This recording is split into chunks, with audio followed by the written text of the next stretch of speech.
Basta kayo, hindi ko alam kung mauna itong video na to or yung nauna dito tungkol sa pagdadiagnose nitong kotse namin nung dinala namin ito sa dealership, na hindi ko tinuloy yung pagpapagawa dahil sobrang mahal. Lakay, bakit nagpapagawa ka pa, dinadala mo sa dealership? Nakakapag fix ka naman ng sakyan. Kasi meron kaming warranty noon doon sa dealership na yun na kinuha ni mother-in-law. Kotse ni mother-in-law to, Buick Encore. Ang problema, expired na pala yung warranty. Kaya sabi ko, hindi ko na ipapagawa. Nga pala at akong gumagawa ng mga fixes dito sa mga sasakyan at pag-maintain sa aming 4 na sasakyan dito. Dito kasi lang 4 na sasakyan dito and maybe someday magkakaroon kami ng isa pang sasakyan kung tama yung panahon, ang pagkakataon. Pero sa ngayon, hindi yun ang mga pag-uusapan natin. Pag-uusapan natin ay kung ano ang problema nitong Buick. Bakit kina-charge kami ng napakamahal? Well, hindi na yun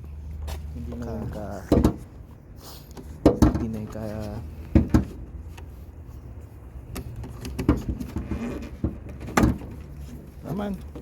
Okay. Dali ha.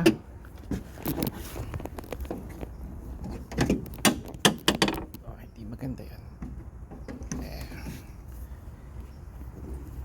Nakikita ninyo, medyo mainit pa ito kasi galing siya sa work. Kung makikita ninyo, ito-turn ko yung aming yung aking light. Come on. Kailangan i-zoom. Right. So ito, laging may dala kayo nito, mga fluid. Ito yung coolant.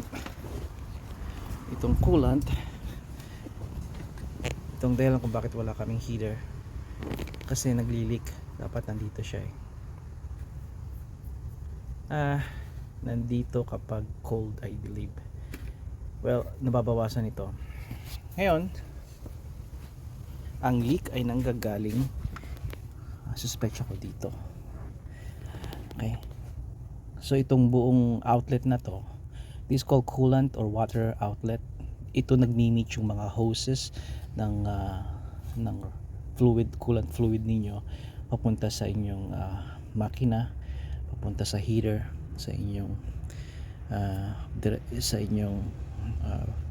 magamit ng fan.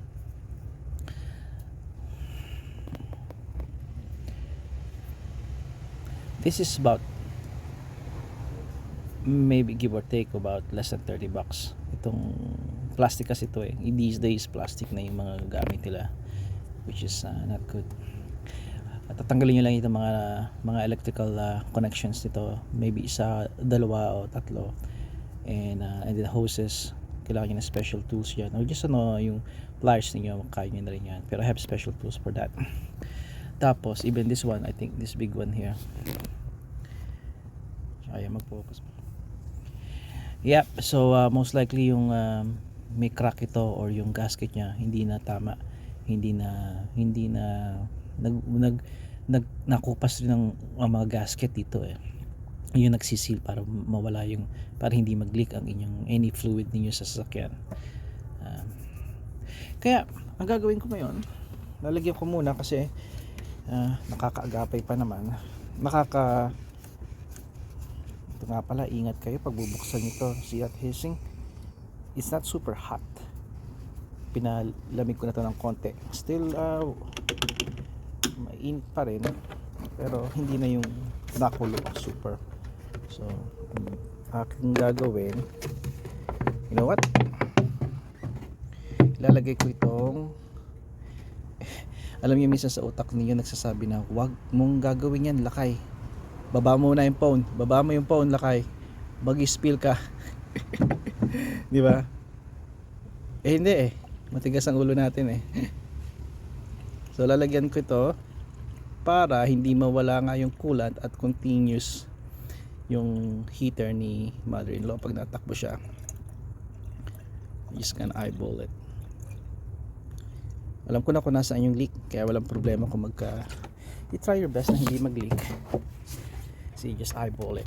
Dahil incline pababa itong aming driveway, this is fine. That's fine.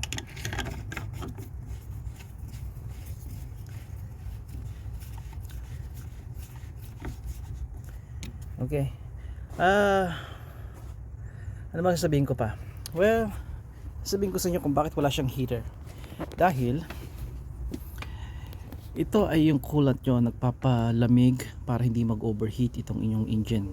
Bukod sa oil na taglay nito para keep cool down, o at least makontrol yung super init, hindi ma-reach yung super init ng kotse, ng makina. Meron din siyang coolant nagpapalamig dito. Itong coolant na rin to nagta-travel all the way dito. Okay.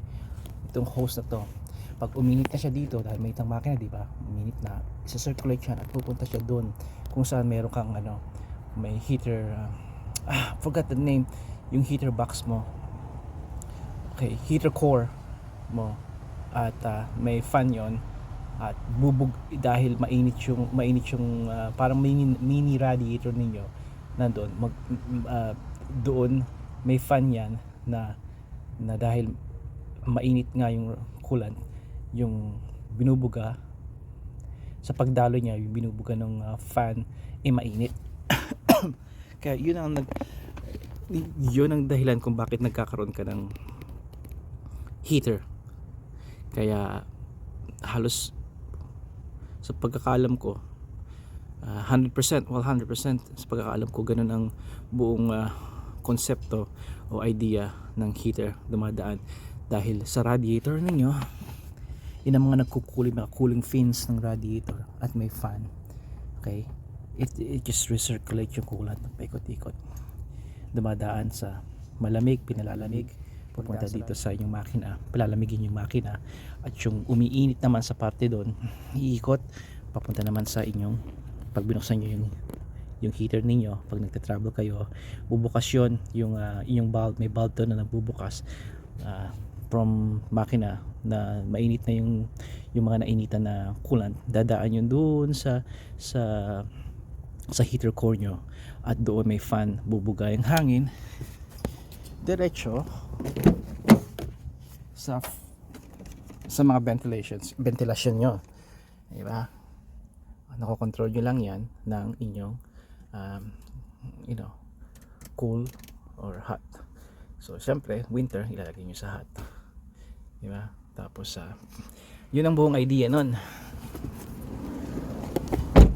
Sa ngayon okay pa rin siya, just keep an eye sa level ng fluid, dahil nag-leak nga siya dito.